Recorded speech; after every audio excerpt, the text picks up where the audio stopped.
susunod ako. Susunod na lang ako.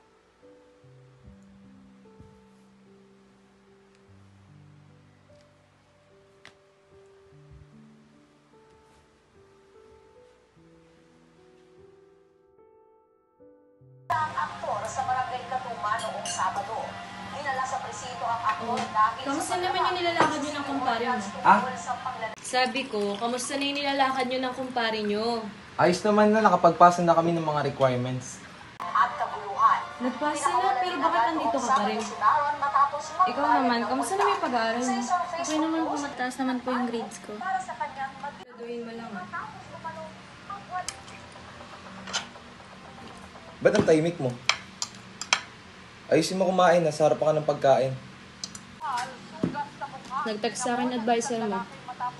Ang dami mo raw missing sa mga teacher mo. Ano? Buong araw ka na nga nakatingin dyan sa computeran? Di wala ka pa rin natatapos? Hindi ka na nga lumalabas ng kwarto mo eh. O nakakatulong man lang dito sa bahay.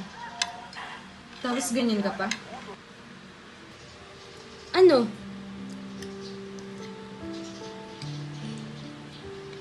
Hindi kasi ako okay, ma. Ha? Ba't di ka okay? Binibigyan ka naman ng pagkain sa plato mo. May bahay ka. Pinag-aaral ka. Ano bang problema?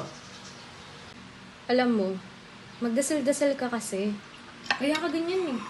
Hindi ka na ginagabayan. Nasa isip mo lang yan, Giselle. Okay na po pala ako.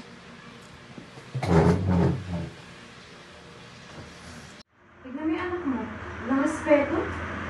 Ano ba yung Berto? Bakit ginananak mo?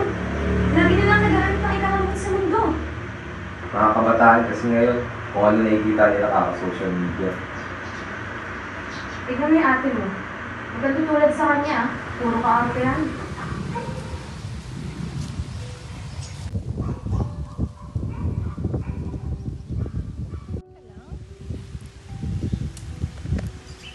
Pre, magkakasama na tayo simula nung bata pa. Ganyan kapag may problema ka. Alam mo naman nandito lang kami kapag kailangan mo eh. Ewan ko. Hindi ko na nga rin alam na nararamdaman ko eh. Okay lang naman malungkot eh. Hindi naman kailangan masaya agad.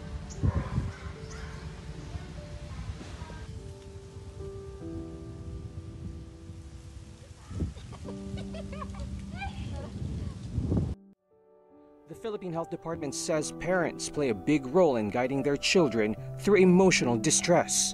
Bukas din yung mga magulang na if the kids actually will need professional help, even just to get themselves screened, okay lang yun, no? Hindi ibig sabihin nakakahiyang dalhin sa espesyalista yung mga anak nyo to be screened. It all begins with being open kasi when they're able to talk about it, then maybe the solutions are actually just within the home.